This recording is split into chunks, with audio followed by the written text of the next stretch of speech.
முருகாசரணம். இன்று நாம் பார்க்கக்கூடிய பாடல் தருக்கினமன் முறுக்கவரின் எருக்குமதி தரித்த முடி படைத்த விரல் படைத்த இறை கலர்க்கு நிகராகும்.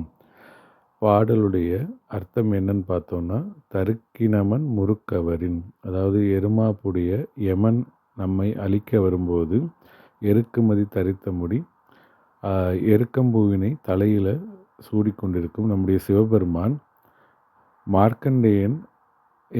மார்க்கண்டேயனை யமன் அழிக்க வரும்போது மார்க்கண்டேயன் வந்துட்டு சிவபெருமானுடைய காலை பற்றி கொண்டார். அப்பொழுது சிவபெருமான் எப்படி மார்க்கண்டேயனை காப்பாற்றினாரோ அதுபோல நம்முடைய முருகன் கையில் இருக்கும் வேலானது நமக்கு எந்த ஒரு துன்பத்திலிருந்தும் காக்க வல்லது. அந்த யமனே நம்மளை அழிக்க வந்தாலும் அதிலிருந்து நம்மளை காப்பாற்றும். அதுதான் இந்த பாடலுடைய அர்த்தம். தருக்கினமன் முறுக்கவரின் எருக்குமதி தரித்த முடி படைத்த விரல் படைத்த இறை கலர்க்கு நிகராகும். முருகாசரணம்.